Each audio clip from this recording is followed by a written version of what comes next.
Islamic economics versus capitalism and communism. Capitalism and communism are most often viewed as polar opposite philosophies.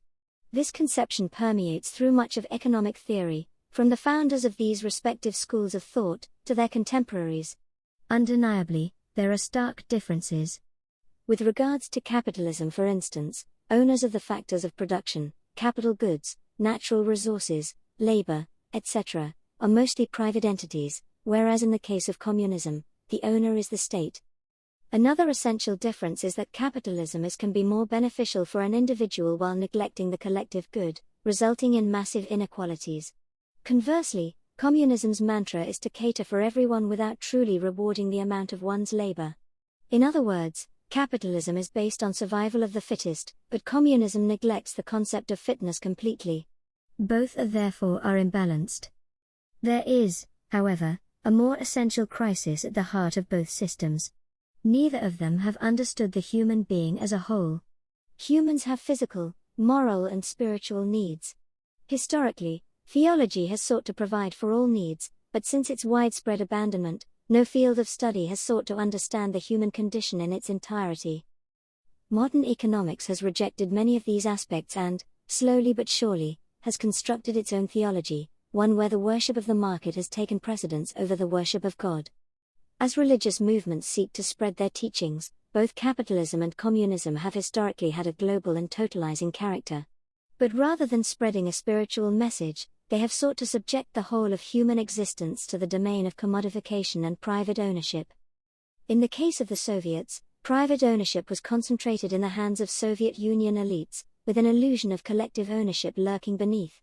They sought to colonize the world with a ferocity only matched by their rivals. As for the capitalists, the holy war of capital and its conquering momentum consists precisely in the idea that everything can and must become a market object. Through this process, the logic of capitalism tends to generalize the laws of the market to all sections of society. As a result of this, therefore, cultural diversity, religious worldviews, and the spiritual self are disintegrated, or viewed as unnecessary to the overriding principle of materialism and consumerism. Capitalism is an individualistic philosophy which centers itself around the accumulation of private profit. This market logic of modern economics can be seen plainly in its metrics. One of the most powerful and fundamentally materialistic metrics today is the gross domestic product. GDP is supposed to be a measure of the size and health of a country's economy over a period of time. But it is profoundly problematic. It completely obscures the human experience behind the numbers, giving no sense of the underlying inequalities and injustices. It includes vice sectors such as the illegal drug trade and prostitution, both being inextricably tied with the destruction of lives, human trafficking, and the debasement of the spiritual self. The risk-taking of the financial sector is included in this figure too, despite its parasitic and destabilizing effect on the real economy. This is all symptomatic of a society that only cares about the bottom line and not the human being above that line. It cares not about the Creator, and therefore neglects the creation. Without a belief in God, a deep concern for the welfare of others is admirable, but optional. With a real belief in God, it is inevitable, in the same way that it is natural to see other children of your parents as kith and kin. This is not just theory. Religion, unlike contemporary economics, seeks to cater for all of mankind's physical and spiritual needs. Its economic principles are built upon such considerations. Morality, spirituality, and economics have been integrated into one framework. A few examples may illuminate this. One religious critique of communism was that it did not allow for people to earn a fair income after putting in their hard work. Thus, they were curtailed from collecting profit, and instead lived on subsistence wages. However, without such extra profit, they were unable to spend their extra money on charitable causes. This naturally harmed their spirituality, for it cut off their ability to sacrifice their wealth for the sake of others.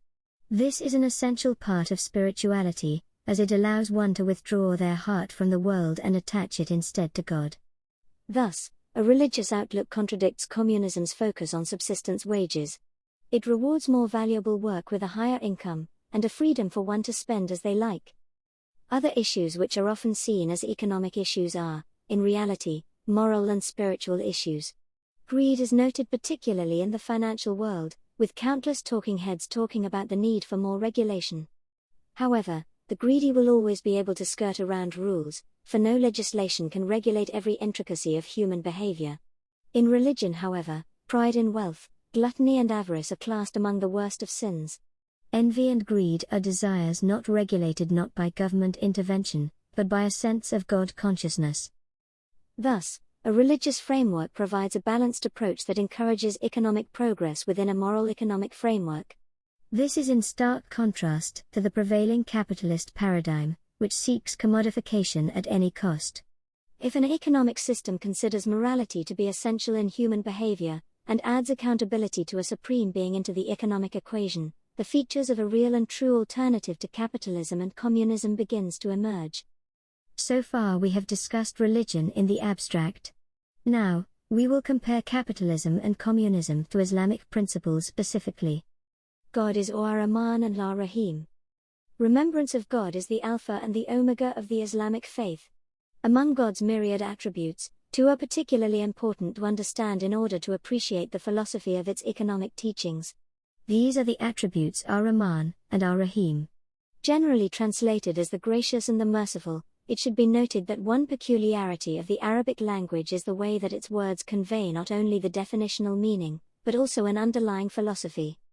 Ar-Rahman means that for every type of creation, God has already provided the necessary resources that they need to make progress. It is a general attribute which comprises every type of bounty, and it operates according to the needs of all living things completely gratuitously. This grace is unconditional and is shown even unto those who are undeserving. It is God's Rahmaniyat, graciousness, that has provided the surface of the earth for residence, the sun and the moon for light, air for breathing, water for drinking, all varieties of food for eating, and so on. According to Islam, God provides the necessary conditions for our existence before we come into being. Similarly, God, according to the Islamic view, has created the universe for the benefit of all mankind. God has made the resources of this earth available to man, who has the great responsibility to make use of them according to his needs, and to ensure they are tended to. In this regard, the Holy Quran says, "And he has subjected to you whatsoever is in the heaven and whatsoever is in the earth, all this is from him." In that surely are signs for a people who reflect. The Holy Quran, 45:14. The Islamic viewpoint, which forms the root of all Islamic economic principles, is that the ultimate ownership of one's wealth belongs to God. All wealth and natural resources rest under God's command, being granted to human beings only as a trust. Human beings are answerable before God as to whether they rightfully discharged to society the trust reposed in them. Under no circumstances were all these resources created for the benefit of a specific group of people, to the exclusion of others. Whether rich or poor, no one can claim to be the sole heir of earth's bounties, and proclaim that everything was created for him alone. Therefore, the wealth of a nation should be used to ensure that every member of society has, and future generations will continue to have, access to certain essential facilities. It is provided for thee that thou wilt not hunger therein, nor wilt thou be naked. And that thou wilt not thirst therein, nor wilt thou be exposed to the sun. The Holy Quran, 20-119-120. And in their wealth was a share for one who asked for help and for one who could not. The Holy Quran, 51:20. Islam does not advise that the minimum requirements of life alone, food, water, shelter, clothing, should be made available to man. It says that whatever is requisite for the full growth and perfect development of the talents and capacities of each individual should be provided to him in the maximum available measure. On closer scrutiny, we can see some similarity between God's Rahmaniyat and some elements of communism.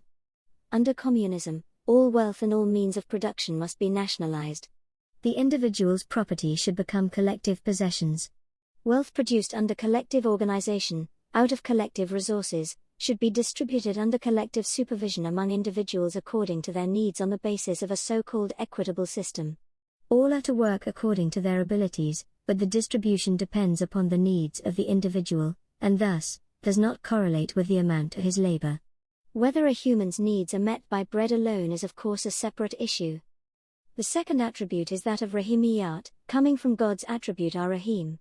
This refers to the grace that is repeated intensely, and is related to someone's effort.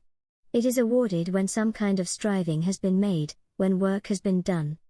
Thus, for the one who deserves grace by virtue of their effort, God bestows ample reward and continually sends down His mercy, far beyond what they technically deserve. Even the Arabic form of the word indicates a type of grace that is focused and repeated. When any of God's creation complies fully with their obligations, He rewards this act of theirs and bestows upon them success greater than what they deserved. This special favor creates in them the desire to progress indefinitely. Islam does not teach that God disregards hard work. Rather, this hard work is rewarded on the material and spiritual worlds. Indeed, Islam does not completely reject differences on the social plane. It only visualizes a society where the relative differences in socio-economic conditions will be less than what we observe in capitalist societies, and are more reflective of actual differences in capacity and effort. While on a human level, individuals have been created unequal in various respects, in terms of physical attractiveness, intelligence, or acquired wealth, etc., these differences exist only to foster mutual cooperation. In this regard, the Holy Quran says, "And Allah has favored some of you above others in the matter of worldly provision, but those more favored will by no means restore a portion of their provision to those under their control, so that they may be equal sharers therein. Will they then deny the favor of Allah?" The Holy Quran, 1672. It is we who distribute among them their livelihood in this life, and we exalt some of them above others in rank, so that they may serve each other mutually. The mercy of thy Lord is better than that which they amass. The Holy Quran, 43:33. The first verse has succinctly laid down the Islamic teaching regarding private ownership. The verse criticizes those who are wealthy on account of their stinginess, reminding them that their wealth is from God, and that they should seek to distribute it. Whereas on the one hand, the right of ownership has been recognized, the principle of collective ownership of wealth by all human beings is also stressed. Man is by nature and temperament inclined to be social and cannot achieve much without cooperating with his peers. The second verse stresses that those with greater worldly advantages should not take pride in their comforts, for they were provided for by a chain of events over which they had little control. This chain ultimately terminates in the hand of God. Through such inequalities man is put to trial, either a trial of abundance or a trial of deprivation, and our actions in both prosperity and adversity determines our divine reward, a reward better than that which they amass. In the divine scheme of things, all living beings are organs of the same body. If one organ suffers discomfort, the whole body feels pain. Thus, to generate a true sense of compassion in the heart of humanity, the Islamic worldview requires that those blessed with some wealth should voluntarily forego some of their comforts and help others to improve their economic lot. Never shall you attain to righteousness unless you spend out of that which you love, and whatever you spend, Allah surely knows it well. The Holy Quran, 393. Thus, after analyzing God's rahimiyat, some features of capitalism are visible. Indeed, capitalism supports the principle that every person has the right to make individual effort in the production of wealth, to earn reward, and consequently spend the profits earned. In Islam too, the most powerful motive which induces man to give his best to the work in hand lies in the reward for individual initiative and personal effort. Hard work permits us to reap the fruit of one's labor without being dependent upon others. But of course, capitalism often rewards some abundantly and others not at all. Societies are left increasingly polarized, with social and spiritual unrest the inevitable result. The golden Islamic via media. Contrary to the two systems of communism and capitalism, one excessively collectivistic and the other excessively individualistic, Islam chalks out a golden via media promote the human ideals of brotherhood, progress and civilization. This middle course taken by Islam permeates all its philosophy and teachings, not in the sense of a grudging compromise between two extremes, but as the excellent and optimal balance that allows mankind to flourish. And thus we have made an exalted nation, that you may be guardians over men, the Holy Quran, 2-144. The Arabic word used in this verse is al-wasait. This means exalted, but also indicates occupying the middle position. This reference may give the impression that a happy medium is a normative concept, that is a forced and coercive injunction. However, the Islamic faith argues that this concept is related to the very nature of man. Maintaining a balance in the different dimensions of one's life is therefore presented as a beneficial attitude rather than a normative one. The Islamic economic philosophy allows private enterprise but at the same time requires a share to be given to the poor, so as to ensure greater equity and the curbing of greed. It has wisely devised mechanisms by which wealth cannot accumulate in a few hands, such as the prohibition of interest, the implementation of a marginal wealth tax, and the exhortation to give charity. It has taken steps to ensure not only that the rich do not grow richer and richer irresponsibly, but that they part with some of their wealth in order to uplift the poor. It always adopts a middle course in order to maintain a balance between the haves and the have-nots. The state, as a reflection of Ar-Rahman, must ensure that everyone has at least the necessary resources they need to flourish, in whatever form needed.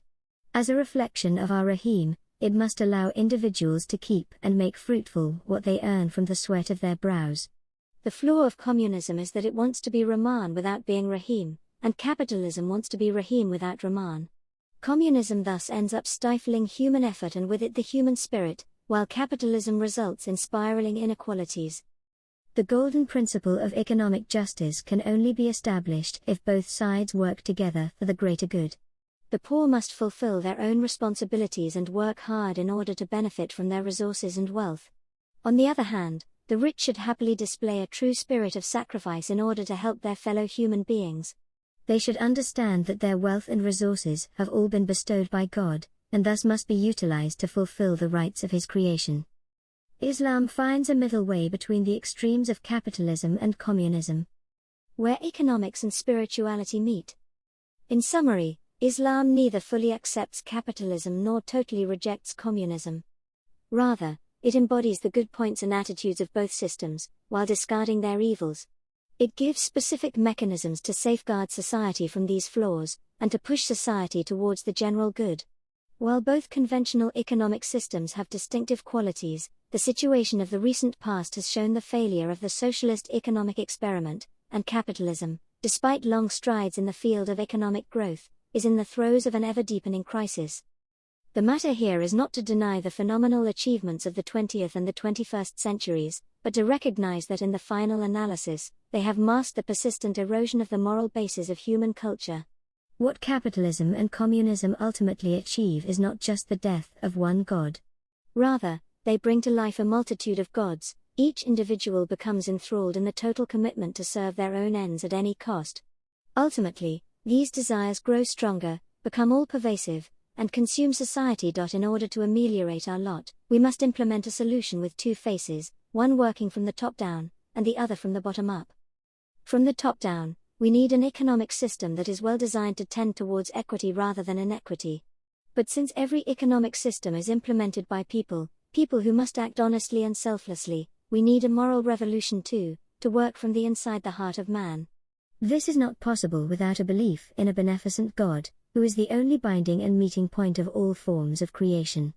This belief in a supreme being introduces a real sense of accountability, where one serves God's creation out of love for Him. Through a belief in God, man is unfettered from worldly chains, and the existential loneliness of our capitalist world is finally relieved. Read more in Islam and Communism by Hazrat Mirza Bashir Ahmad, who emphasized this middle way of Islam many decades ago. You can also read Ahmed Danyal Arif's other articles for Rational Religion here.